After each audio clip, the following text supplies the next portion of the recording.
Hi, comrades. Thank you so much for all coming here and being here on the public campaign launch for DSA's Stop Fueling Genocide campaign, targeting Chevron and its investments in occupied Palestine. My name is Andrew. I use he, him pronouns, and I'm an organizer with the Democratic Socialists of America, a member of the steering committee of the DSA International Committee, and I'll be emceeing or hosting this webinar event tonight. A bunch of different comrades have put in a lot of work over the past few months to build this campaign. So super grateful to have you all on, but also excited to work with all of you in the future to build this campaign and move beyond, the current stage we're at. Today and yesterday, we saw drastic escalations by Israel against Lebanon. Some 500 people have been killed and thousands have been wounded.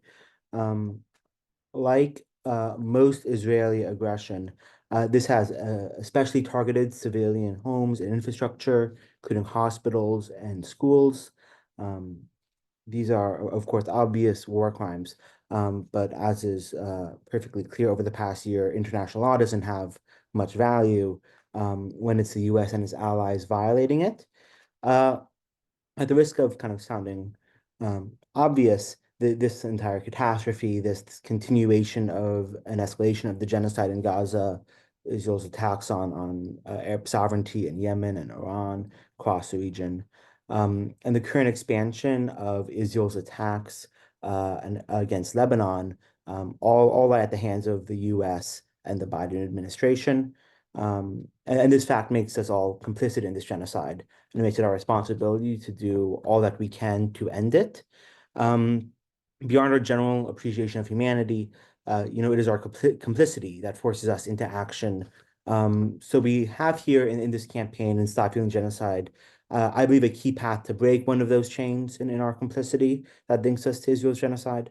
And through this campaign, I think we can win a major demand against a high-profile, highly influential corporation, the largest natural gas supplier to Israel. And we can also build the Palestine solidarity movement and win a free Palestine. So really excited to have you all here, and I think we can do a lot on this. A few quick notes to begin. We are going to be recording this webinar, and it will be uploaded afterwards to the DSA International Committee's YouTube page. So if you have a comrade who couldn't make it, or you want to re-listen to it yourself, make sure to share that and keep an eye there. It'll probably just take a few days. We're also going to keep the chat open on this webinar if we can. Just means if you can, make sure to be a bit responsible, not too many chat messages all at once, or keeping attention on our presenters as they've taken time to be here and prepare for this webinar. With those two notes out of the way, I'll just give a quick overview of the agenda for tonight. So first up, we're going to have Steve Donziger, who's a human rights lawyer who represented indigenous people in the Amazon and farmer communities in Ecuador, and he won a landmark $9.5 billion judgment against Chevron based on pollution. He then faced immense suppression in a kind of court sham process, leading to almost 3 years under house arrest and in prison. And he can really discuss Chevron's impact in Ecuador, the fights against it, but then also what it looks like to fight this global behemoth. We're then going to move on to Jovanka Beckles, who's an East Bay DSA endorsed state Senate candidate, a longtime mental health professional, a Teamsters member, and a former Richmond City Councilor who can discuss Chevron's local impact in the Bay Area and the struggles that the community has led against them and that Jovanka has been a part of. We're going to move more into this Palestine-focused section of the agenda with a recording sent by Omar Barghouti, who's a founder and leader in the BDS movement, as well as the U.S. campaign for the academic and cultural boycott of Israel. Afterwards, we're going to have the BDS Movement's North America coordinator and Portland DSA member, Olivia Katbi, present a quick training on how to run a BDS campaign. After that, we have a whole host of DSA speakers who are going to share various pieces of the campaign and work that's been done or will be done.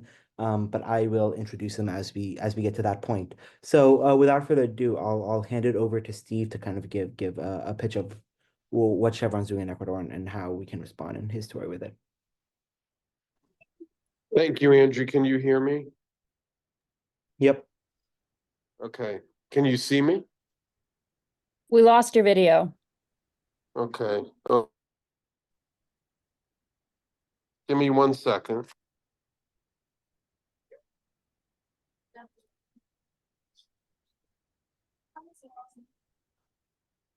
Can you see me now? Yep. Yes. Okay. Sorry about that. My tech skills are a little primitive. My apologies.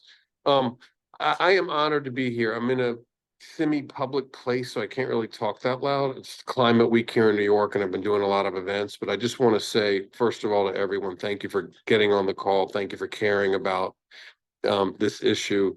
Thank you for understanding the role Chevron plays in the world, that it's generally a very bad role. And I can speak based on a tremendous amount of personal knowledge about what Chevron has done to indigenous communities and farmer communities in Ecuador, the northern part of Ecuador's Amazon, which is an area of the world that I visited over 250 times over the last 30 years, representing these communities in a really an epic legal battle against the company.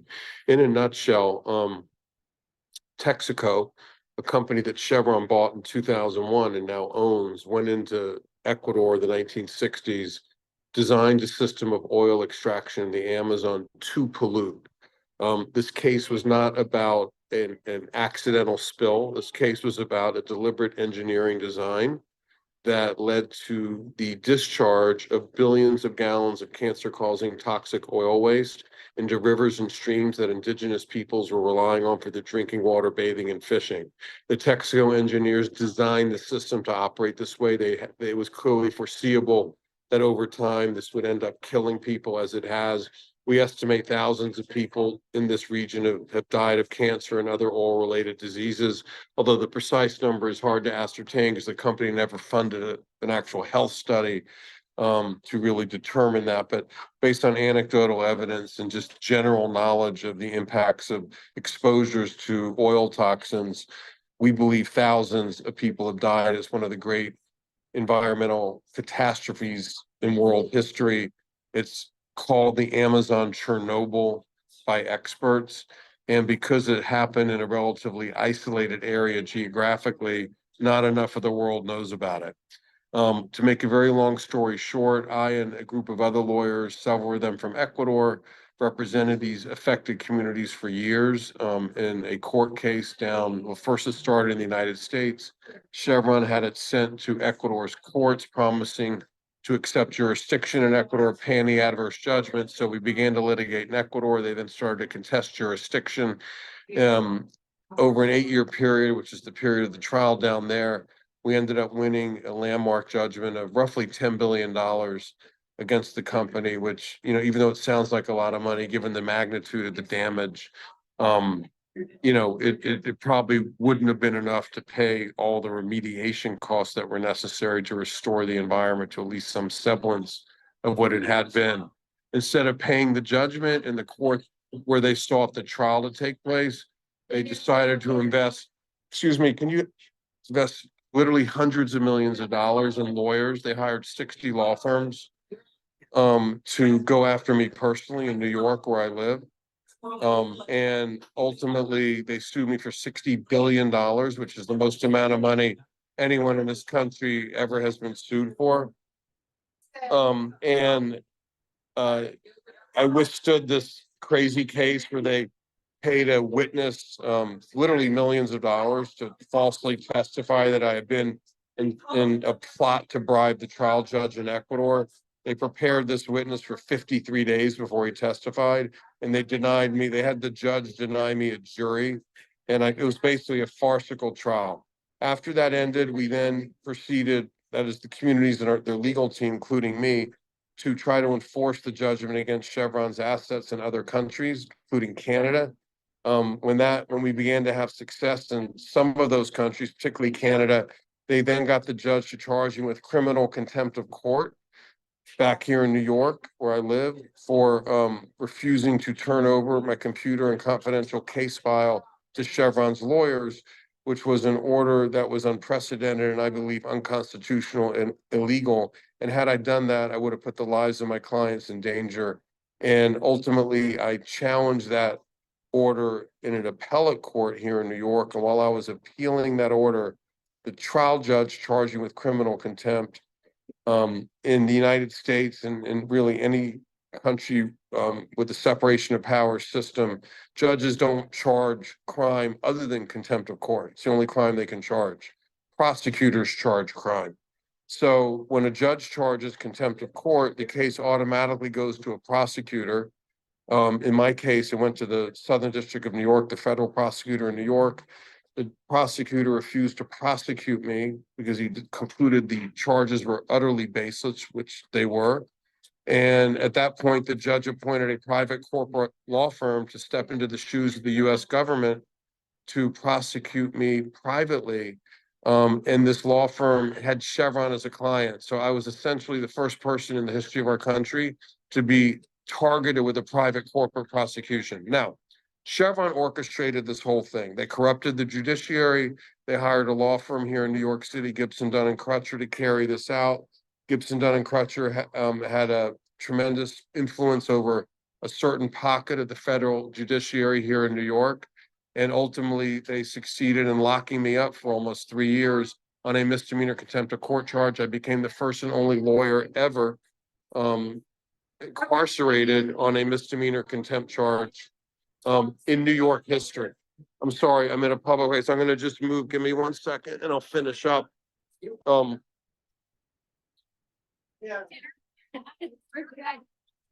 just coming out of a climate event. In any event, from 2019 until roughly 2022, I was locked up in my 2-bedroom apartment in Manhattan with my wife and son for 813 straight days, wearing an ankle bracelet 24/7. I had to bathe with it, eat with it, cook with it, sleep with it, could not take it off. I couldn't leave my apartment except for very narrow circumstances like legal meetings with the permission of a court officer. And they basically deprived me of my freedom, and they also confiscated my passport, stripped me of my law license without a hearing. And to this day, even though my detention ended in April of 2022, they still have refused to give me my passport back under the theory that they're holding it as leverage. So I give them my computer, which I have not done and do not plan to do out of respect for my clients and out of respect for the law. During this time, they gave me a trial. It was really another non-jury trial, a farcical trial, where I couldn't defend myself. It was overseen by a good friend, a judge who was appointed by the charging judge. And the judge, after I had already been detained in my home for 2 years and 2 months, on top of that, she sentenced me to 6 months in prison. So when she did that, I had to report to a federal prison for my 6-month sentence. And I did report in Danbury, Connecticut. And after 6 weeks, the prison authorities sent me home under a law passed during the COVID era by Congress that allowed inmates 60 years or older. I had turned 60 literally a month before I went to prison, with some sort of comorbidity, to serve their sentences at home once they had passed the 25% of their sentence mark, which for me was 6 weeks. So I then ended up going back home. The ankle bracelet got put back on. And ultimately, I spent 993 days, almost 3 years, detained on a misdemeanor contempt of court charge for which I was not guilty. It was baseless. But even if I was, the maximum sentence was 180 days. So I served over 4 times the amount of the maximum sentence as a result of this ridiculousness. Now, big picture, okay? This is how Chevron operates. You see this all over the world. You see massive investment in Israel. You see Chevron acting in the geopolitical interests of the United States national security state. You know, what Chevron is doing in Israel is really helping that country and the United States have more geopolitical importance, with the ultimate goal of building a pipeline from Israel into Europe to try to undermine the leverage that Russia has in selling oil and gas to Europe. Now, I'm not an expert in energy policy, but it's pretty obvious what's going on. It involves the continued theft of assets that are the property of the Palestinian people. Chevron will do anything. When Venezuela, which is a country that the United States put on the sanctions list, when when the United States needed some U.S. company to go into Venezuela and help them sell their oil under a limited circumstances, it was Chevron who went in there.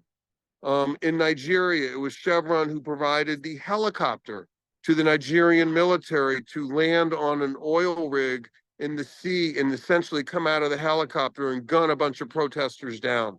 Chevron is a company that will stop at nothing to exercise its power, and it has a lot of power.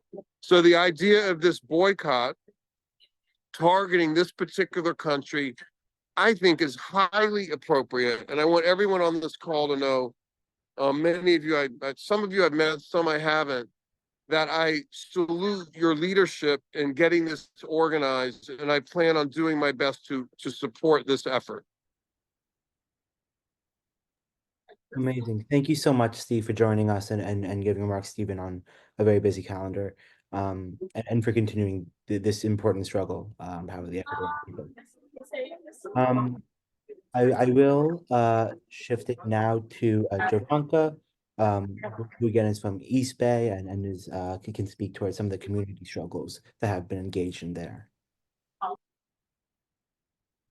Good evening, comrades. How are you? Wow, Stephen, I salute you, brother. You have been a beacon of light. You have been just an example of courage beyond measure for, just making, doing what you can do, even at the risk of imprisonment, to keep those folks safe. And your work is incredibly admirable and admired. So I wanted to just start off by personally thanking you, because so many of us, we are some, I would say, everybody on this call are pretty badass people, but I tell you, what you've done is, epitome, example of badassery. Good evening. I know it's a little later in the East Coast. Everyone, my name is Jovanka Beckles, she, her pronouns.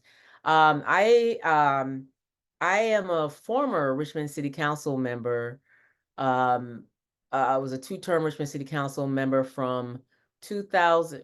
I actually ran. The first time I ran was in 2008, and I lost. I came really close to winning, lost by only 200 votes, but we kept on. But my story doesn't, although my story of being on the city council started in 2008 with that first run, and then we successfully won in 2010.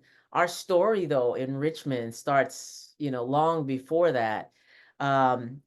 Those of us in Richmond have worked, tirelessly to change what used to be known as this company town. Richmond was once a company town. And just, a little bit of the history of Richmond and the relationship with Standard Oil at the time, Chevron. It was established, they built a refinery around the same time that Richmond was established as a city. So this was, 1901, when it was, Standard Oil. And it's Richmond, the Richmond refinery is incredibly huge, over almost 3,000 acres of land, and so many, barrels and that it's able to store in our city. It was once a company town because they basically ran things. The company literally had a desk in City Hall. And I want to just recommend, I know many of you have already read it, but for those of you who haven't had a chance to read it, I really recommend that you read Refinery Town, Big Oil, Big Money, and the Remaking of an American City by Steve Early. And so when Richmond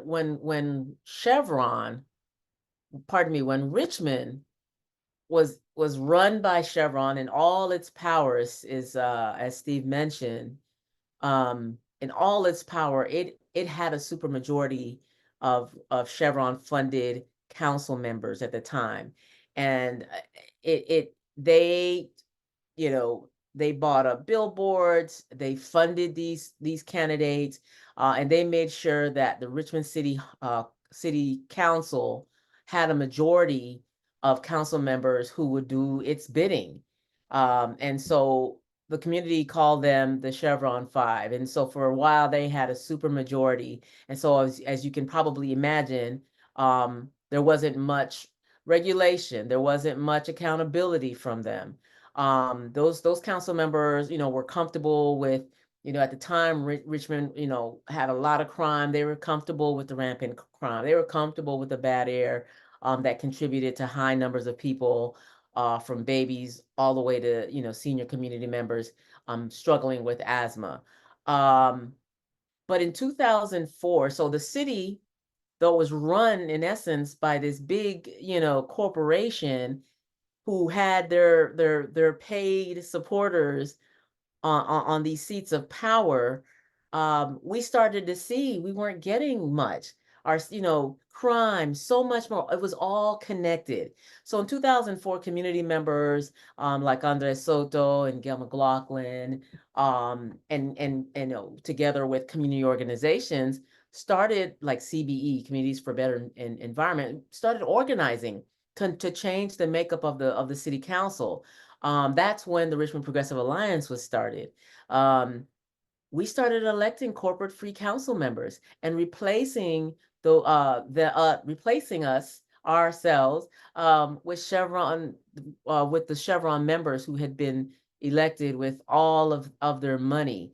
And then, slowly but surely we started to see change because the community really understood the significance of electing people who weren't beholden to the Chevron Corporation. The community understood that and started to elect us as corporate free members. So in 2012, there was a huge fire that many of you heard about. Although there had been fires and flarings in the past, that one was by far the worst that we'd seen. It sent about 15,000 people, residents, to various hospitals in the area. 6 of their employees suffered varying degrees of burns. And it was at that time we realized that we had to rein this company in. So by 2014, we had a majority on the city council. 2014 was when this so-called modernization project, and this is what the company called a modernization project because it was supposed to upgrade the equipment. And so they spent a lot of money on their modernization campaign to endear the community to the company. And so in 2014, we voted, the modernization project passed, although it wasn't a modernization project. And that's why I said, quote unquote modernization, because really it was to be able to build and refine dirty or crude, which of course would put the community in more danger. And we knew that. But we didn't have the vote, but as a council, as a whole, we were able to get some community benefits from that agreement. But what we started seeing when we started holding this company accountable, when we started, sue them, the Richmond City Council, we filed a lawsuit in 2017. And it was part of course, a broader coalition of cities and throughout the state of California to hold oil companies like Chevron accountable for their contributions to global warming. So I'm really proud that I was able to be a part of that vote to sue them for the part that they're playing in global warming. And the suit in essence said that they knowingly, and they did, since the 50s, oil companies have known of what their product is doing to the climate, but they continue to do it, and they held a lot of that research. They hid a lot of the research. So what we did is we sued them for knowingly contributing to climate change, and we sought damages for the environmental and the public health impacts caused by rising sea levels and such that cities like Richmond would see, the brunt of, and of course other climate related changes. Chevron's not been a good neighbor. They have not been a good neighbor. And it's a result of our community mobilizing, coming together, electing corporate free candidates that were no longer beholden to them, to hold them accountable, and taking back our government. They spent money trying to redirect the conversation with PR efforts. They created what's called the Richmond Standard, which they're so-called community news, and it was in essence just a really elaborate, expensive PR campaign that what they would do is have these wonderful stories of good things going on in the community, because the idea was to paint them in this wonderful light, this wonderful company that cares so much about our community, and they wanted to highlight the wonderful things that's happening. I'm really glad though that we now have what's called the Richmond side, and we don't have to depend on this community that company's PR efforts.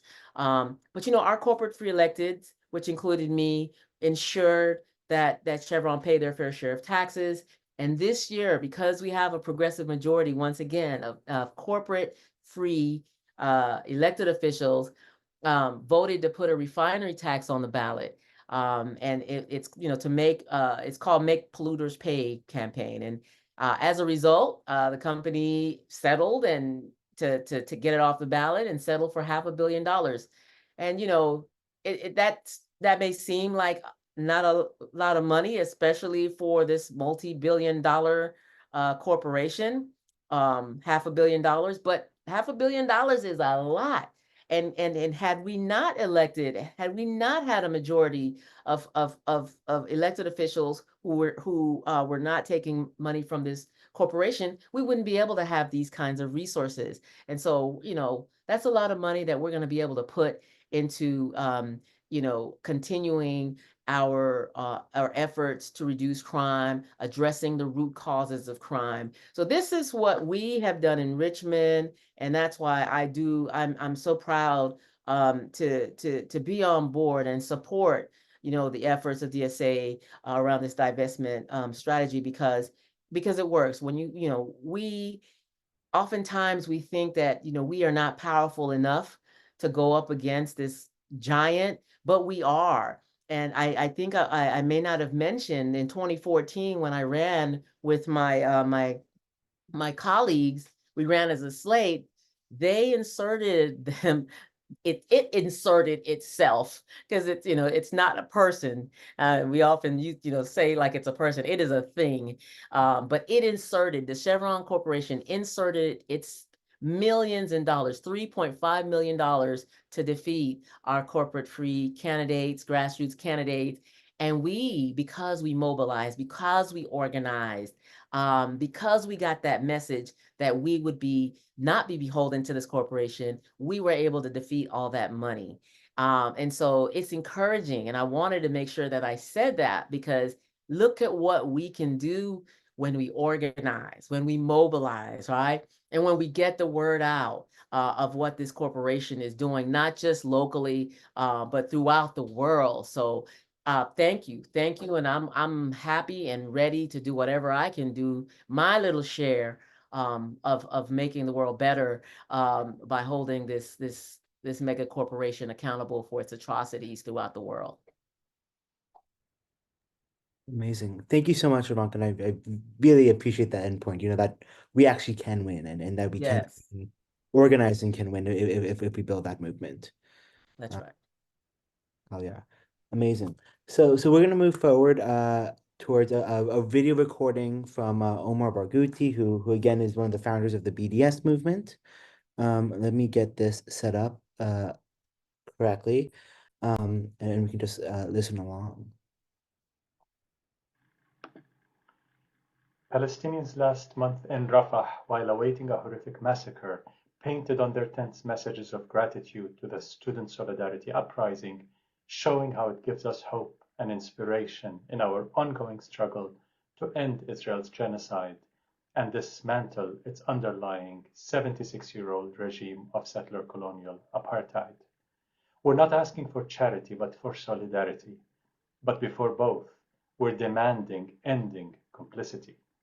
As the struggle that ended apartheid in South Africa has shown, ending state, corporate, and institutional complicity in Israel's regime of oppression, especially through the nonviolent tactics of BDS, is the most effective form of solidarity with our liberation struggle. Launched in 2005, the nonviolent BDS movement is led by the largest coalition in Palestinian society in Palestine and in exile. It's inspired by the South African anti-apartheid struggle and the US civil rights movement, and it's rooted in a century of Palestinian popular resistance. It aims at ending Israel's regime of military occupation and apartheid and upholding the inalienable rights of the Palestinian people, especially the right of our refugees to return. Anchored in the Universal Declaration of Human Rights, BDS categorically opposes all forms of racism, including anti-Palestinian, anti-Arab, anti-Muslim, and anti-Jewish racism. It targets complicity, not identity. The struggle to dismantle Israel's decades-old regime of oppression in Palestine goes hand in hand with global struggles for justice, including climate justice. The catastrophic climate crisis is exacerbated by global inequality and oppression, and mainly caused by complicit governments and corporations that put profit before people and planet. Palestinians living under Israel's colonial rule with no control over our land or natural resources are highly vulnerable to the climate crisis. With Israel monopolizing resources, destroying our agricultural land, denying access to water, rising temperatures are exacerbating desertification as well as water and land scarcity, entrenching climate apartheid. In Gaza, Israel is not only committing a genocide against 2.3 million Palestinians, it is also committing what international law experts call domicide, the mass destruction of homes and living conditions to make a territory uninhabitable, and ecocide. Though the full extent of the damage caused to the environment by Israel's relentless bombardment and destruction in Gaza has not yet been documented, satellite imagery provided to The Guardian in March already showed the destruction of about 38 to 48% of tree cover and farmland. The report concluded, quote, Palestinian olive groves and farms have been reduced to packed earth. Soil and groundwater have been contaminated by munitions and toxins. The sea is choked with sewage and waste. The air polluted by smoke and particulate matter. End of quote. But why is the BDS movement calling for boycotts and divestment against Chevron? Well, Chevron is the main international corporation extracting fossil gas claimed by Israel in the Eastern Mediterranean. With its extracting activities, Chevron is implicated in Israel's policy and practice of depriving the Palestinian people of our right to sovereignty over our natural resources. Chevron's extraction activities generate billions of dollars in revenues for apartheid Israel and its war chest, helping to fund its ongoing genocide, as well as its underlying system of oppression. In short, Chevron fuels apartheid and environmental devastation. We're building a global intersectional boycott Chevron campaign in partnership with the climate justice movement and indigenous peoples around the world, including in Ecuador, who are exposing and resisting the colonial violence of Chevron's extractivism, environmental destruction, and grave human rights violations. We're also proud to have DSA as a partner in this important campaign. The BDS movement calls for escalating pressure on Chevron by boycotting Chevron gas stations and gas stations owned by Chevron, including Texaco and Caltex. During the struggle against apartheid in South Africa, A movement to boycott Shell oil for its complicity in apartheid gained worldwide momentum. Similarly, we're building pressure on Chevron until it no longer conducts business that gravely violates human rights and benefits Israel's genocidal regime.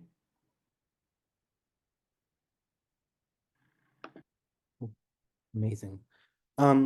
Folks were able to hear that well. I'm going to pass it to Haley, who's one of our co-chairs of the IC's Palestine subcommittee, and provide some more kind of context to this complicity. Okay, thank you so much. Hi, as Andrew said, my name is Haley. I use they, she pronouns. I am from Detroit DSA, and I'm also the co-chair of the DSA IC's Palestine subcommittee. I'm going to start right now with a quick overview of Chevron's complicity and then explain why we chose specifically this campaign, considering that hundreds of multinational companies are involved in Israel's actions in some way. Chevron operates and partially owns Israel's two largest natural gas fields, Tamar and Leviathan, located in the eastern Mediterranean. It also operates and owns a portion of the East Mediterranean Gas Pipeline, also known as the EMG pipeline, which runs from Israel to Egypt just off the Gaza Strip. As the operator, Chevron oversees all aspects of these projects, including planning, construction, production, and supply. This means that they have direct responsibility for these operations and can't distance themselves from their impact. Additionally, Chevron is a major owner of the CPC oil pipeline in Russia, which supplies crude oil to Israel and owns stakes in key Kazakh companies that supply oil through that pipeline. In 2022 alone, Chevron made an estimated $1.5 billion in revenue from Tamar and Leviathan gas sales. Over the span from 2021 to 2023, they spent over $21 million lobbying the US government, including on energy issues related to Israel. Israel collects hundreds of million dollars annually in tax revenue from these Chevron-operated gas fields. In 2022, this amounted to over $462 million, funds that directly contribute to Israel's military capabilities, $21 million with an M. The Tamar field powers 98% of the state-owned Israeli Electric Corporation, which supplies electricity not only to most Israeli homes, but also to military bases, prisons, police stations, and illegal settlements in the occupied West Bank.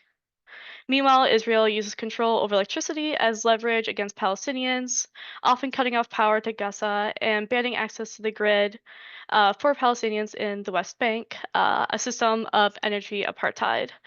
In fact, power to Gaza was completely cut off after October 7th. Next slide, please.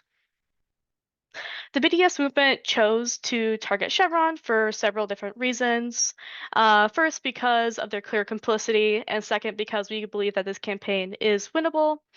Chevron only entered the Israeli market in 2020 when it acquired Noble Energy. While there were rumors of Chevron selling off their investment, they haven't done so yet, so this still remains an option. There was precedent for successful campaigns like this. During the anti-apartheid movement in the 1980s, activists targeted Shell Oil for its involvement in apartheid South Africa. The campaign led to major unions and universities divesting from Shell, along with a consumer boycott that saw people picketing gas stations. Some franchisees even disaffiliated from Chevron or from Shell altogether. We think Chevron is an ideal boycott target because it's a well-known consumer-facing company with plenty of alternatives. The BDS movement never tells customers which company to support. Instead, we focus on the target itself. The fact that there are alternative options makes it easier for people to boycott Chevron. To our knowledge, Chevron hasn't faced large-scale consumer boycotts before, so if we can mobilize hundreds of thousands to pledge their support in boycotting Chevron, we can make a significant impact on Chevron's bottom line. Next slide, please. We don't expect Chevron to be swayed by any moral arguments. They're a corporation driven by profit, obviously, not ethics. That's why consumer boycott and divestment efforts are crucial in threatening their bottom line. These actions can damage their public image, create media backlash, and put pressure on the company from shareholders. Moreover, with Israel's escalating violence in Palestine, Chevron's gas fields are increasingly at risk of being targeted in military conflict. Continuing to operate in such an environment neglects their fiduciary responsibility to shareholders and constitutes a violation of international law. If we succeed in this campaign, the implications will be significant. Should Chevron sever its ties with Israel, other international corporations may reconsider entering similar contracts, a pattern we've seen repeatedly with other successful BDS campaigns. This could lead to a decline in Israel's industries and economy, forcing it to rely on smaller companies for fossil gas extraction and energy needs. Consequently, this may also slow the rampant exploitation of natural resources and mitigate the climate destruction happening in Palestine. Our goal is not only to end Chevron's business dealings with Israel, but also to create this ripple effect that further isolates Israel on the international stage, which is a core objective of the BDS strategy. And I believe now I'm passing it to Olivia. Yeah, thank you, Haley. Really good presentation so far. Really an honor to be on here with Steve and Jovanka, and all of you comrades. So I am the North America coordinator for the BDS movement. So I coordinate BDS campaigns in the US and Canada, and I'm also a member of the Portland, Oregon chapter of DSA. And I see some of my comrades on here, which is great.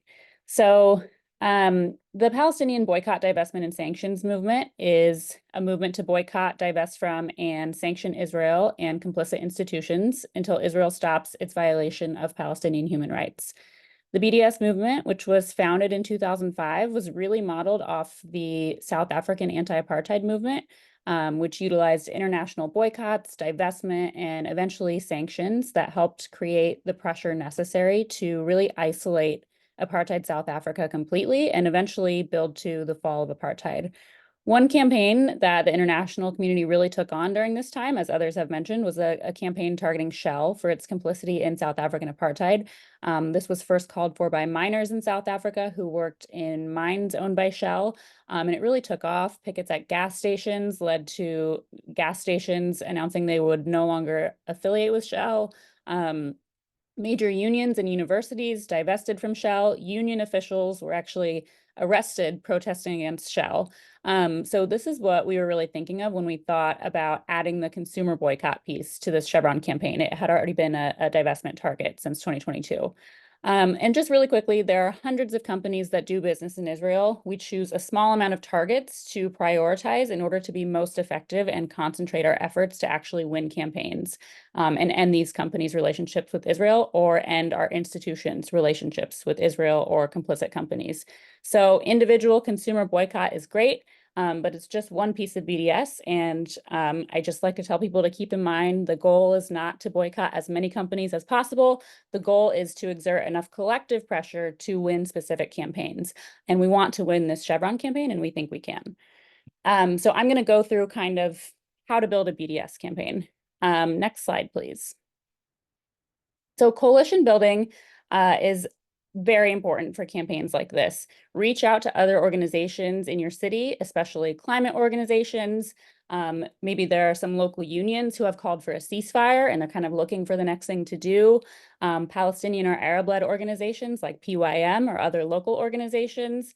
Your local Jewish Voice for Peace chapter. Form a committee to coordinate this campaign. It doesn't have to all be on DSA. Collective decision-making in your coalition ensures that as many people as possible feel the ownership that's necessary to see through a long-term campaign. So, you can still have your DSA branded flyers and specific actions and talking points, but it's really important to build a coalition around this campaign, and establish a foundation of trust and shared principles.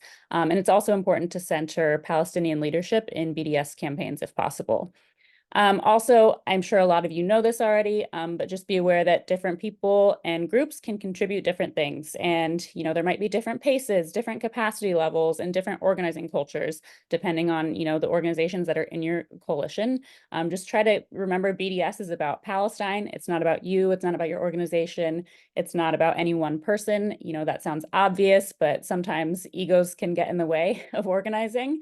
And, some people might willingly become the face of a campaign, or they might be volunteering to do every single interview or do every single task. And you should really try to avoid that.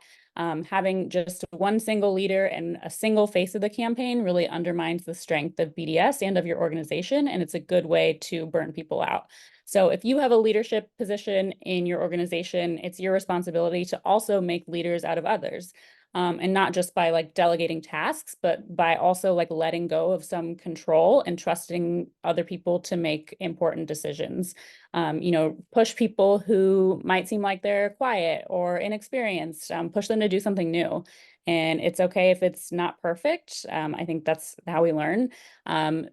Do things that we learn in our organizing culture in DSA already, but just like rotate meeting facilitation, go around and hear from everyone. I think you'll end up with more unity and solidarity, and you'll be able to prevent burnout by sharing the workload. Next slide. So once you and your group have researched and chosen a target that makes strategic sense for your local context, so whether it's a gas station campaign or you're going to do a campaign targeting a Chevron sponsorship in your community, don't just jump out with a public campaign right away.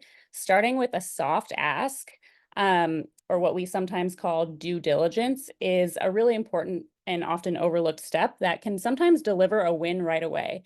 And the goal is winning. So for example, meeting with your union leadership to see if they're willing to talk about supporting a boycott of Chevron. If you're in a union that has vehicles, you could pledge not to buy Chevron gas.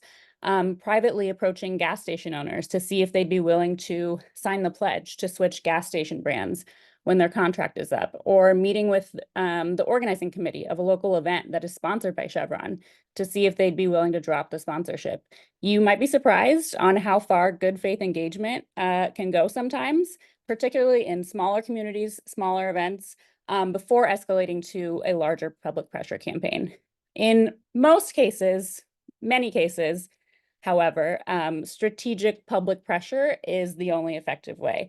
So I'm going to be using a BDS campaign we did in Portland DSA as sort of a case study for the rest of my slides. So during the Great March of Return in Gaza in 2018, where Palestinians were protesting at the Gaza border fence, IDF snipers were shooting and killing Palestinians, and they were using sniper scopes manufactured by this company called Leupold & Stevens, which is a company based here outside of Portland. And Leupold & Stevens had a sponsorship with our NBA team, the Portland Trail Blazers, where they would honor a military veteran at every game during a segment called Hometown Hero. So we decided to launch a campaign calling on the Portland Trail Blazers to end their sponsorship with Leupold & Stevens.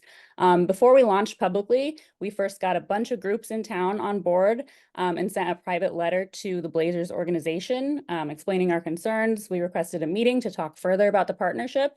That tactic didn't work. They ignored us. And then we escalated to a public year-long pressure campaign, which we won. They ended the sponsorship, but we had to make sure to do that due diligence first.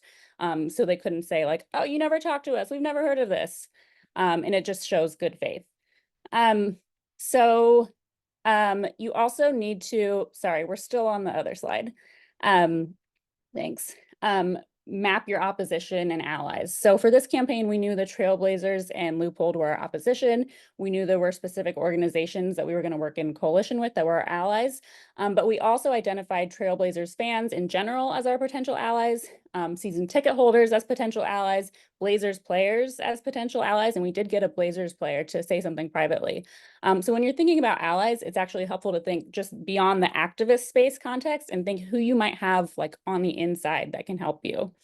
Identify goals. So this should include your end goal, but also short and midterm goals along the way. So like we want 10 organizations to sign on by this date. We want this many petition signatures by this date. We want 3 media hits by this date, etc. Map out your campaign. Timeline, build a timeline, include periodic progress checks, and don't be afraid to like totally reevaluate if something isn't working. It's okay to drop it and go in a new direction.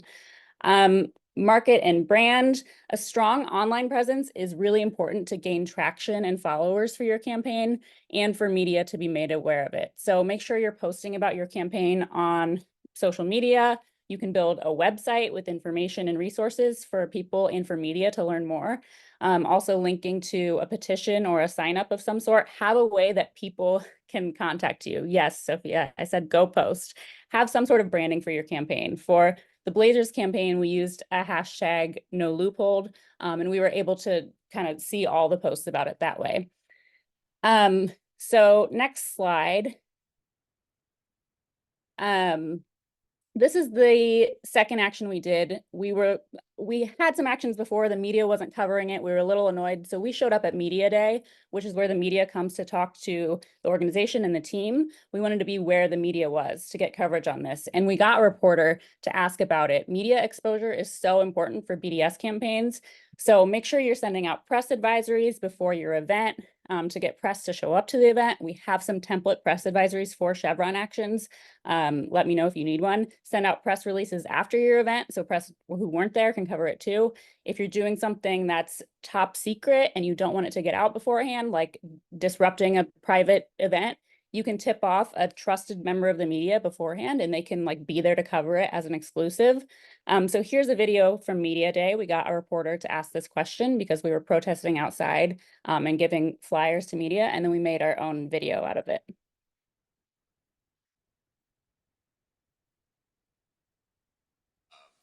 Being here for our fans, being here for our partners, making sure our experience is great when people come to Moda Center. So financially, we've been in good shape the last 4 seasons.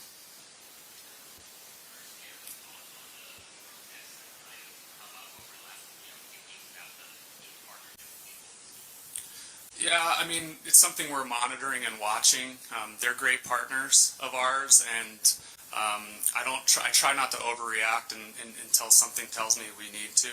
Since the beginning of the Great March of Return rallies, Israeli forces, according to the Palestinian Ministry of Health, have killed at least 186 people in Gaza, and over 20,000 were injured. Around 6,000 others were injured by live ammunition fired by dozens of Israeli snipers stationed along the so-called buffer zone. So we're going to just continue to monitor it. They're still going to be a partner of ours, and we're going to just carry forward with them. We support our partners just like they support us unless something majorly drastic happens, and we feel like that hasn't really happened in this case.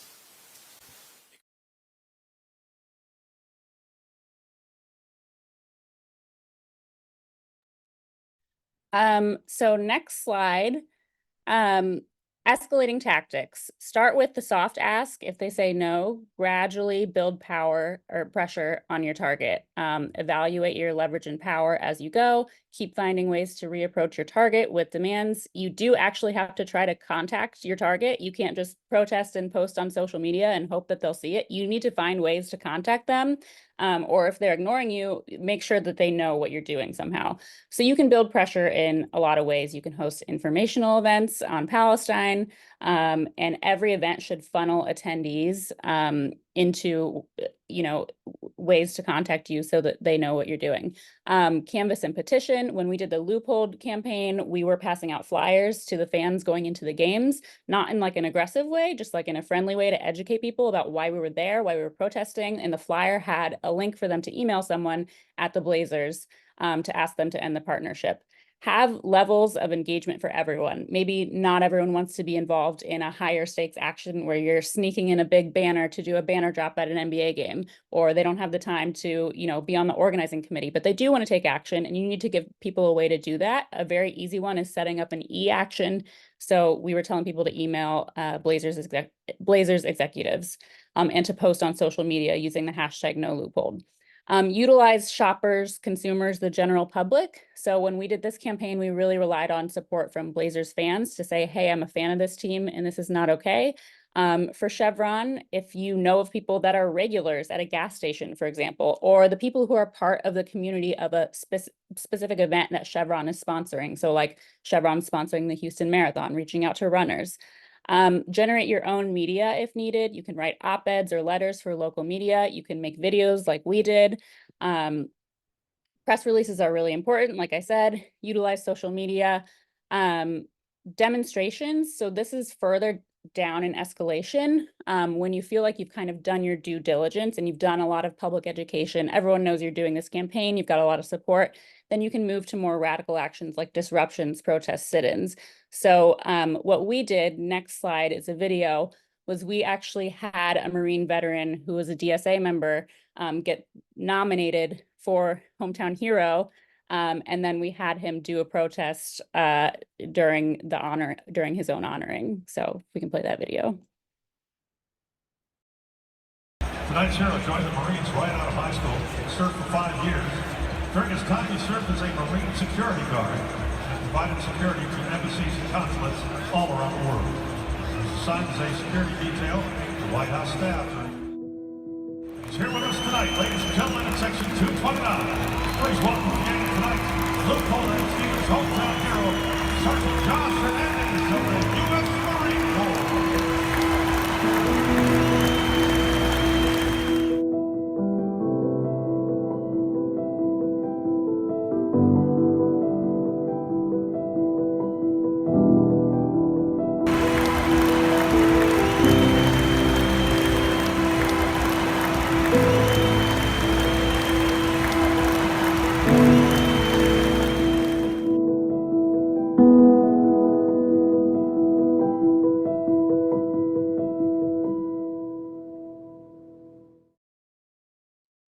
Yeah, so that was on our YouTube and I think our Instagram. And next slide, that got like international media attention. It got a lot of attention in the sports world as well. It was on Sports Illustrated, all the like NBA blogs. So we were reaching audiences that traditional like activist stuff doesn't always reach, which was really great.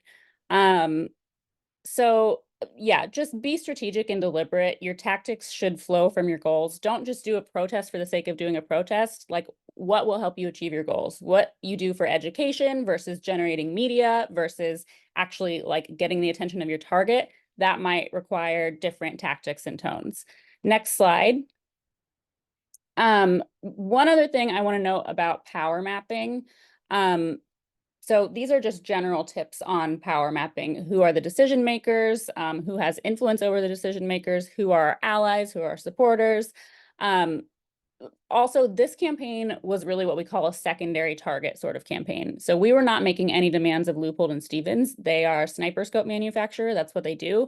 We did not think at that time that it was going to be a realistic demand to ask them to stop manufacturing sniper scopes and selling them to the Israeli military. It was realistic and winnable to go after the secondary target, which was a major sponsorship that they had in the community. And then winning this campaign against the secondary target could, in theory, put pressure on Leupold to maybe not continue selling scopes to the IDF. So that's kind of our thinking in terms of like secondary targets around Chevron. Next slide. So don't try to do 10 campaigns all at once. It can be tempting when there's so much going on. Pick one campaign and try to win it rather than trying to do 5 campaigns kind of badly and splitting up all your resources and all your people in a million directions. Pick one campaign, build a plan, a long-term strategy around it. Historically, some of the biggest and most successful BDS campaigns have taken years of strategic planning and organizing and network building to pull off. So don't be discouraged if it doesn't happen for you right away.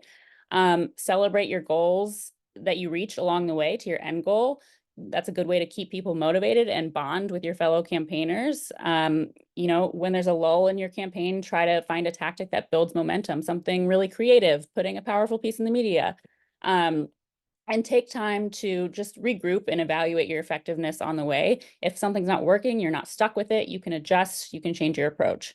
So a year after we started that campaign, we won. They announced the next season that the partnership was over. Of course, they denied that it was because of BDS pressure, which they almost always will, you know, but we know the truth. And the last thing I'll say is these kind of campaigns are not just about the company itself. So this Leupold and Stevens campaign that we did, it was because they sponsored this Hometown Hero segment, which was honoring military and cops. That segment at Blazers games still exists, but it's not sponsored by a sniper scope company, and it's now honoring teachers and nurses and other community members at the Blazers games. It's no longer glorifying militarism. So when you're doing these campaigns, particularly the ones that target event sponsorships, you have an opportunity to change how these community events interact with these evil corporations. And, you know, they realized, oh shit, the community really doesn't like this. This is not representative of the community that we're trying to build. We don't want fossil fuel companies in our events. We don't want our cities invested in companies that are complicit in genocide, period, not just Chevron. So these kind of campaigns help to create the space for more wins and to build the kind of world that we actually want to live in. Amazing. Thank you so much, Olivia, for that presentation, and I hope folks learned a lot about the nuts and bolts of these campaigns and how we can actually build them, and a lot of lessons there as we build the Chevron campaign at local chapters and otherwise. Now we're going to move into a more DSA side of this. What is our campaign plan? How are we going to win? We know that we can win, but how does that happen? And I want to pass it to Ariel for this section.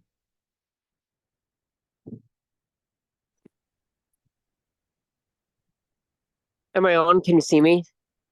Yep. Can you hear me? Yep. Okay. Sorry if I'm in a bit of a dark area. I am currently pet sitting. I am walking the dog. I just got home from work. But anyway, hello everyone. My name is Ariel Moore. I am a member of Southern New Hampshire DSA. I am on the Palestine subcommittee of the IC, and I am also a member of DSA's Reform and Revolution Caucus. As I'm here today to talk about how the strategy that we have been formulating these past few months, and how we can win in this pressure campaign against Chevron. Now, Chevron has a variety of different programs and priorities across the country. Gas is not their one and only venture. They actually have multiple tentacles in a lot of other areas as well. Let's see. And we are planning to utilize as many locations and DSA has across the country as possible for maximum pressure. And it allows us to unify the organization across different political terrains into a single campaign. And now, as I have mentioned, and Chevron is mostly a company that operates within like the south and western part of the country.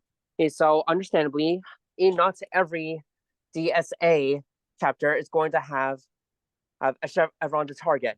However, that being said, Chevron also operates in several different areas as well. They operate in schools, they operate in government, and they operate in so-called charities. Next slide, please. So we have five major five major arms of our strategy, or as we call legs of the stool. They are chapter-led consumer boycotts, YDSA opposing Chevron University connections, and ending Chevron's public partnerships and sponsorships, targeting the pensions and city divestments from Chevron, and pushing the climate movement and left. This is all going to vary depending on your location, your chapter's location, and on your main goals, also what your capacity is and is whether or not you're a university student, and if you have any politicians in your area and that accept Chevron donations, or if you know of any Chevron activities in your area that may be running in charity events, or if your schools take like any Chevron donations, or if they fund any scholarships. Next slide, please. The consumer boycott. All right, so this will be heading the BNC or BDS national campaign's call to escalate it towards the consumer boycott. All right, and these are targeting the gas stations themselves. So if you live in, say, a California or Texas or anywhere else as within that L-shaped region of the country, and that may be what your chapter will be targeting, since it's going directly for the source. But you'll also be focusing on expanding the base of people who can support and know about the campaign and beyond on our movements. And so, again, and like we mentioned, this is not necessarily just a DSA, isolated campaign, and there are several other eco groups and eco socialist groups within your area. It's a good idea to look towards those to expand and your allyship. And again, also look for your local Jewish Voice for Peace chapters or such. And as DSA chapters, we do have a unique role to play in building and being able to build that power. Or we have seen in the success that DSA has had in past campaigns. And Chevron should be no different. We are the largest socialist organization in the country, and with, if we share even an ounce of that power of what we had in the past and apply to Chevron, we will be successful. Next slide, please. And here is the QR code where you can connect to our main in campaign page, and how you and your chapter can sign up. We're just gonna leave that, okay, or not. So university organizing. And now this is mainly ideal for YDSA students or those who may live near any universities. There are a lot of universities across the country that have partnerships with Chevron. Maybe they provide scholarships or other funding into the school, or maybe they may even have career airfares or targeting students in the business and science areas as to recruit to expand their empire. Or as we have discussed before, it is a good idea to first bring up these issues with your university, and see whether or not they are complicit. And of course, work through all the steps, and you do the pressure campaign against them. I strongly encourage this for any YDSA students in a Chevron area, or if you are in a Chevron area, you're a college student, but your university does not have a YDSA, well, now's a pretty good time to start one. Next slide, please. Now, Chevron does have a lot of sponsorships, or as they like to call, supporting the community. Sometimes Chevron does like to make themselves appear as a bit of a benevolent in business, as such as let's see. They have. I'm just looking at my notes here. Or please bear with me. They have advertised themselves as being sponsors of the Chevron Championships, which is a ladies' professional golf association tournaments. And so they claim to have a hand in funding women's sports, which is an area that a lot of people can connect to, and they will see Chevron as a source for good in that.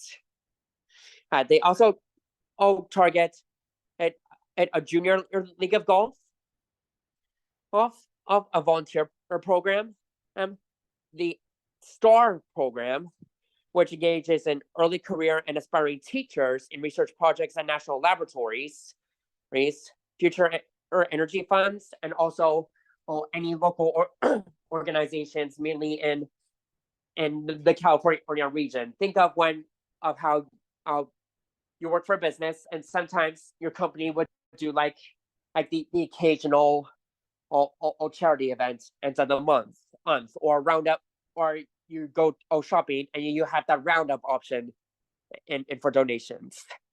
And it's no company or charity with a good head on the shoulders would want to support another company that has such a hand in genocide. Next page, please.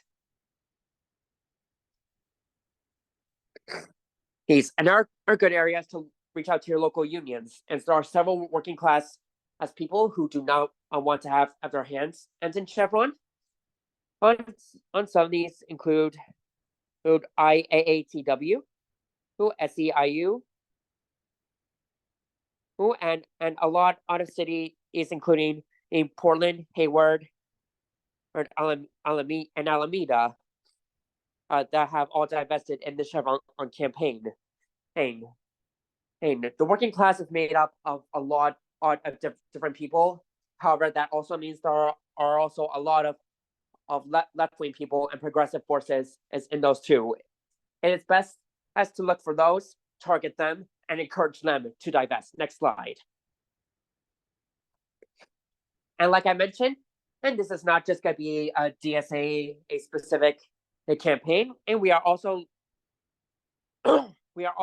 looking into branch out to the wider for climate and movement and move them to the left.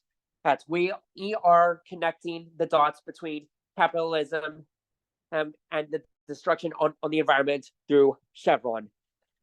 Some possible tactics are to write an open letter to fossil fuel divestment alumni and also local coalition building, and see how the genocide in Israel has had a major impact on the environment and what role your local community is playing. Next slide.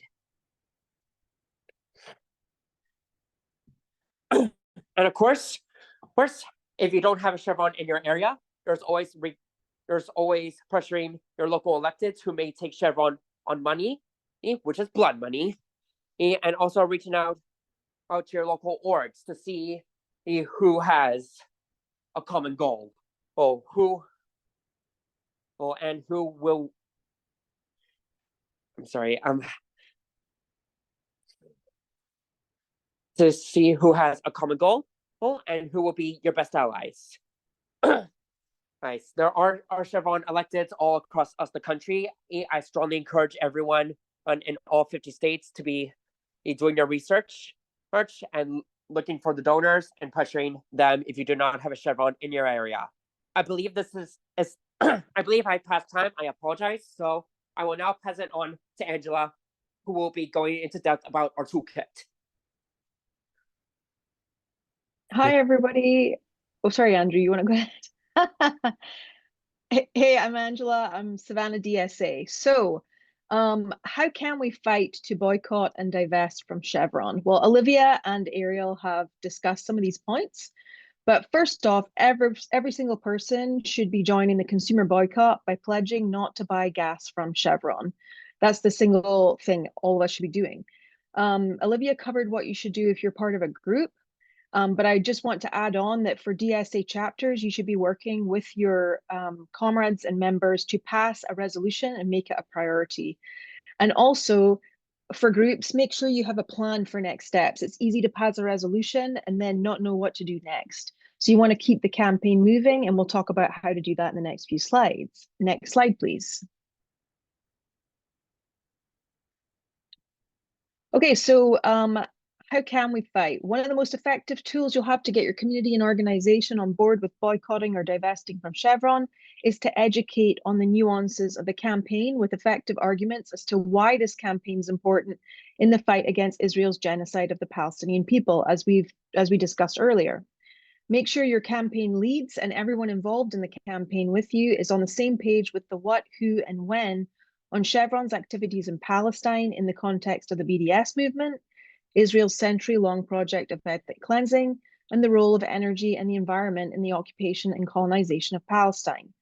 This will help gather buy-in for this consumer boycott and can also help inform your long-term boycott, divest, and sanction BDS plan for your campaign. Next slide, please. Okay, so your next action item should be then to create a plan to ensure you keep your BDS campaign moving. So host a strategy session within your community, organization, university, or DSA chapter to figure out how you are best suited to get involved and what actions you're best suited to take. Take your local terrain, people power, and available resources into consideration to help plan and figure out what tools from our toolkit will be most effective for your work on this campaign. Next slide, please. Okay, so there are many different tactics that we can use to win. Here are some that we recommend if you are in an area with Chevron. Some will require larger numbers of people to pull off as well as longer planning time, so choose appropriately. So first off, an easy entry point for individuals or smaller groups is of course postering, especially for YDSA chapters or university students. There's also street canvassing tactics, flyering and tabling. These are both great ways to spread awareness and build support for the consumer boycott and the campaign, as well as if you're in the DSA to spread awareness about the DSA to non-members and maybe recruit some new comrades. Op-eds are another one. They allow a strong, informed, and focused opinion to be shared on an issue of relevance to spread awareness. They're great for consumers, smaller groups, university students, YDSA chapters, and organizations. Just make sure you take the time to research and figure out which publications are most likely to publish your op-eds, like your student newspaper or local online publications that aren't funded by big media. Ultimately, the more awareness and support you can gain for the campaign, the more effective the campaign will be. And op-eds are a great way to do this. Next slide, please. Okay, so also for people in Chevron areas, if you are in an area of the country where Chevron has a presence, another tactic Olivia talked about is talking to gas station owners. So for a bit of context, there are 8,300 Chevron and Texaco branded stations in the US. Only 365 of these are owned and operated by Chevron. Those are all located in Oregon, Washington, and California, where organizers in these areas will need to do their own research into which locations are Chevron owned and operated. The rest in the country are franchises, independently owned and operated by an individual or business, but branded to exclusively carry Chevron's products. So ultimately, you'll be asking these owners to disaffiliate from Chevron and go with another brand, sign on to a letter to Chevron demanding they end its business in apartheid Israel, and put up signs in support of Chevron pulling out of apartheid Israel. You can also stage a march or caravan from one gas station to another to raise your demands. We've included a guide in our toolkit from the BDS National Committee with more information about engaging with your local gas station owners, which we're going to share after this talk. So next slide, please. And lastly, if you don't have Chevron in your area, don't worry. There's still actions that you can take outside of the consumer boycott. Ariel spoke about this, talking to any of your local politicians that are funded or being lobbied by Chevron. This is especially a great tactic for folks in DC who can target elected officials who represent states across the country and lobby them to divest themselves, their states, and cities from Chevron. If you're a student or YDSA member, target your university and colleges to divest from Chevron. If you're not sure if they are invested in Chevron, if Chevron's funding them or sponsoring them, find out and then ask your university to divest and speak out against Chevron's actions in Gaza. Individuals and organizations can also focus their efforts on events or organizations, Olivia already covered this, that are sponsored or funded in part by Chevron, with the ask to divest and speak out against Chevron's activities. And that's our toolkit, but of course there's going to be more. When you join our WhatsApp group, we'll tell you more about that at the end. We'll be sharing resources. So really, this is just a great start for you with tactics that you can take, but it's definitely not the only thing. And I will pass it on.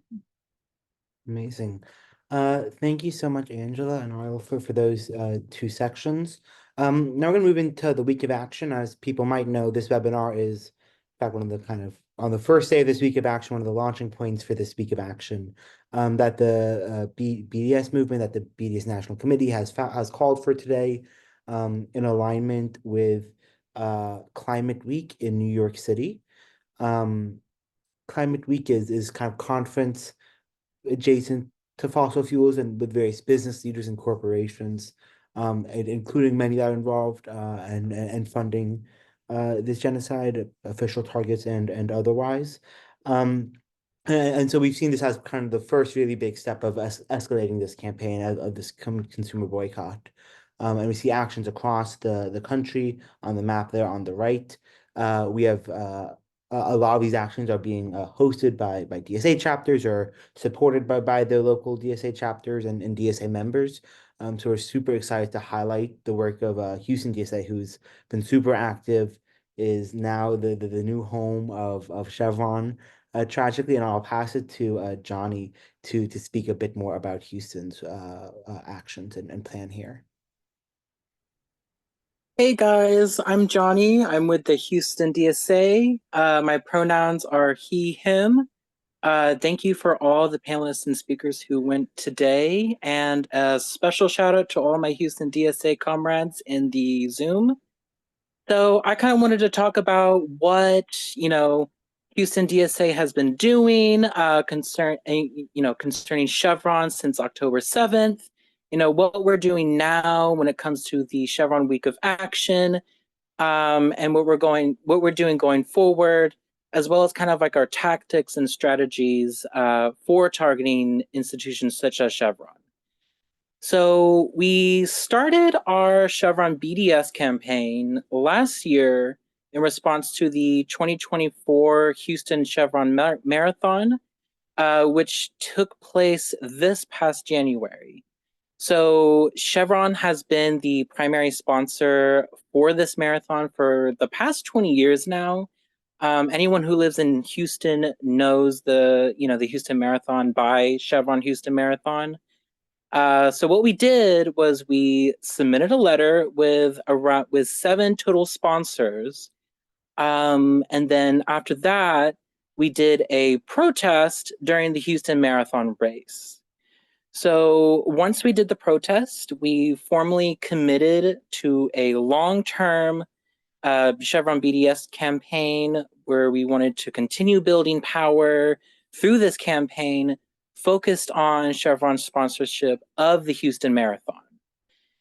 So later on this year, what we realized is that, during Pride Month, so Houston has 2 prides, the, kind of the OG Houston Pride Parade, and then a new one, which kind of started this year called the New Faces of Pride.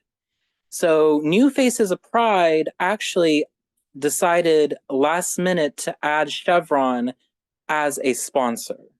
So New Faces of Pride was billing itself as the more ethical Pride due to some accounting and financial issues of the original Pride organization.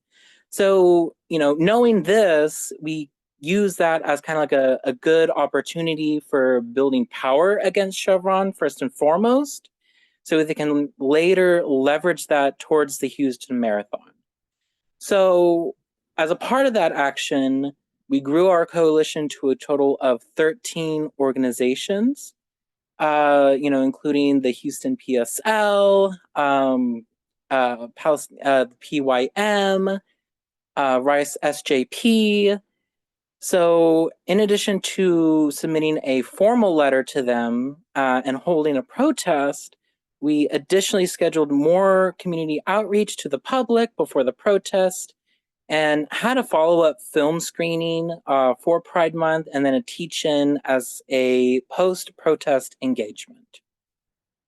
So next slide, please. For the upcoming Houston Marathon of 2025, we're applying what we've learned and the power we've built to kind of expand our scope of our pressure campaign. Specifically, we are targeting the Houston Marathon community directly. Our second prong is going to be, reaching out and talking to the co-sponsors of the Houston Marathon. And thirdly, kind of reaching out to the Houston running community as a whole, trying to see if we can get, support from, from the ground, from the people who are actually doing this marathon. All kind of in addition to maintaining and building up our network coalition. So for this week, as been said before, Houston is now going to be hosting the Chevron headquarters. Chevron is moving from California to Houston. And so we wanted to use the Chevron Week of Action to give them a good Houston welcome. So we had an art build last Thursday, kind of to, make posters, make billboards, kind of, one, to kind of boost morale for, for the DSA and the community that's opposed to Chevron. And also to, kind of reach out to people who are probably not a part of the DSA, a part of other organizations, or probably, not members of those of any of the organizations. So today, we actually just came from a banner drop, earlier this evening. We did some banner drops off of Highway 59. There's several bridges off of Highway 59, and we kind of, did our banner drop there so we can, get the thousands of people coming home in traffic to see, what we have to say about Chevron. And then this Saturday, we kind of are doing a teach-in, one of the Houston Public Library's locations, to kind of inform the community about, why are we opposed to Chevron, and what they can do. So our movement approach in Houston, we've had to emphasize the movement building approach to BDS, meaning that while we're on course, we're of course fighting to get material wins, we have chosen large, powerful targets, such as the Houston Chevron Marathon, as kind of like a beacon to help build the movement around. So next slide, please.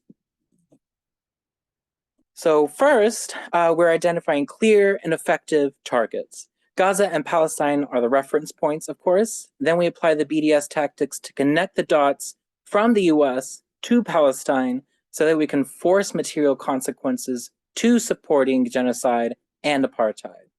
So this follows the logic and techniques of BDS as previously described in the presentation, for example, power mapping.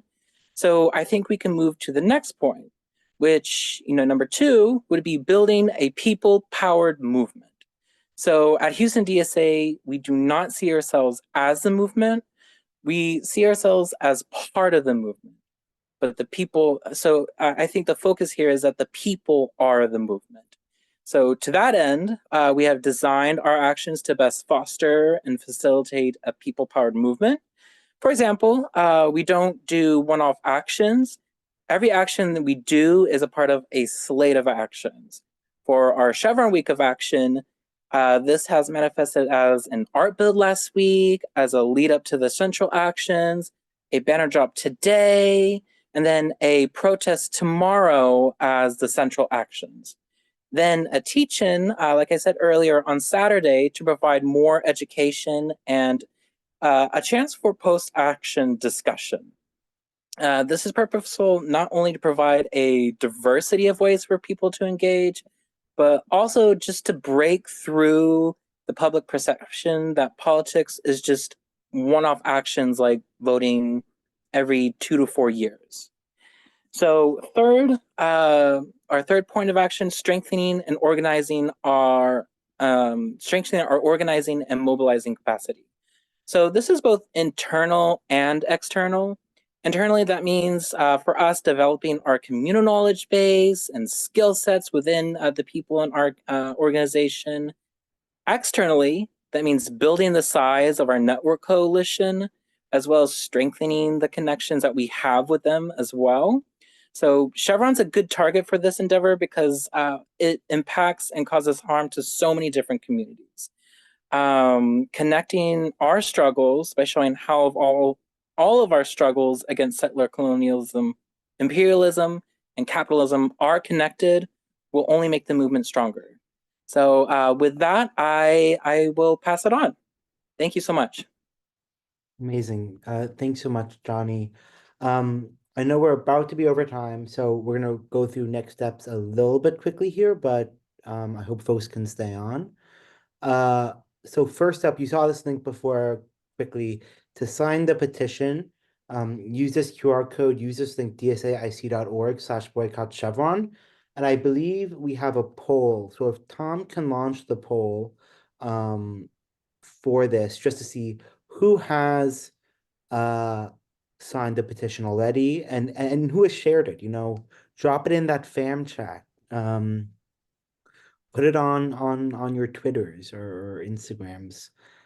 Message it to people, message it to your friends and everyone you know. It really will. Some of this is of course a numbers game. So We just got to build those numbers.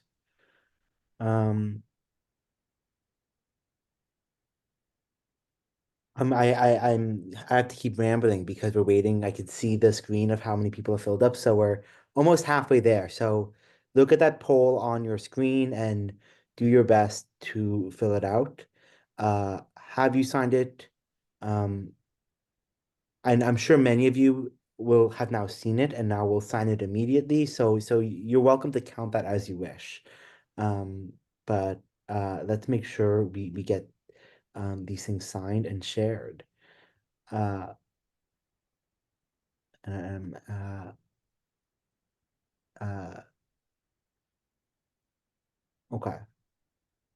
I know not everyone has filled it out, but just for speed, we're gonna stop it now. I see around 17% have signed and shared, which is great. 35% have signed but haven't shared yet. So, get texting, get that link out there. And if you haven't signed yet or shared yet, um, now's the time to sign and share. That's about half of people. I mean, that means we can really boost our list, get more and more people signed up, and that'll be really huge. This is a numbers game. It's a long struggle, but this is a really good first step. Um, Next one is DSA. I know a lot of folks here are probably DSA members, but for folks who aren't, uh, as Olivia mentioned, as I think Johnny got as others got at, we need to uh, build this struggle a little bit long term. It's going to take some time to get some wins. So if you're in DSA and you're plugged in, great. Let's bring this campaign to your chapter. If you're not in DSA yet, um, join. I'm making the ask. This is how we win. This is how we build the org. This is how we build the movement. And we can really build our strategy together. Folks may have saw on one of Angela's slides, the toolkit to host a strategy session with your chapter. Join DSA and find a way to host that and form a collective strategy. Because if we're all talking, that is how we can win. This poll is still up. So I'm gonna give it. Okay, it's kind of bottom out. We're gonna stop now. We have 11 folks who are not DSA members yet. So join. You get plugged in. This is I think a really exciting campaign, and if we have you on board, I think will be great. So do try and join at the link right there, dsausa.org/join. Last, kind of more complicated next step will depend on where your chapter's at, how you're feeling here. So if your chapter has nothing, our first step here is going to be to kind of analyze the chapter who's could be a core member who is interested in this campaign, who we can then recruit and brainstorm and plan and make a timeline on. If you have a more established Palestine work going on, you might want to work with them to prepare a chapter resolution or some poly focus on Chevron specifically. And if you have a really active Chevron campaign at the moment, you might even be past this last step we have here of the chapter launch. I mean, you could be beyond and already have launched as a chapter. But we're always building. And so these are just some of the major steps that I think most chapters are going to be at and taking around now. Can we launch the poll for what next steps in your chapters are? And these are not always exclusive. Sometimes you can plan a chapter launch while creating a strategy for your area. So these things are not, these things are not exclusive, but they are useful to kind of see what is your priority coming out of this. I see we have a bunch of folks from existing Chevron campaigns. I'm assuming that's Houston staying strong, and then maybe some Portland or LA or East Bay folks also. Creating a plan to confront Chevron is rising, identifying some leaders. It's a pretty even mix of people across, it looks like, but I think people are still responding. So we'll give that just another second as people keep submitting it. While folks keep filling that out, I'm going to end with our last and most important ask. and you all stayed on, so you get to join now, which is so exciting, which is to fill out this form to get involved.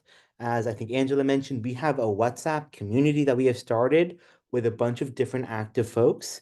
And that is how we will kind of continue staying organized for the more weeks of actions to come, the more national webinars, the more focuses we have, the more campaigns, how we strategize together, how we win together. We'll be through this WhatsApp, so fill out this form. It has a few kind of short questions, just about how you want to get involved, and then we will send out a link to join a WhatsApp. And that will be really a key space to plug in and keep this energy going, staying active. Is that link in the chat already? It is. So follow Gabriel's link in the chat, dsaic.org/sfg-sign-up. This is really key. And so sign up there, bring your chapters into this campaign, get involved in DSA and in this campaign.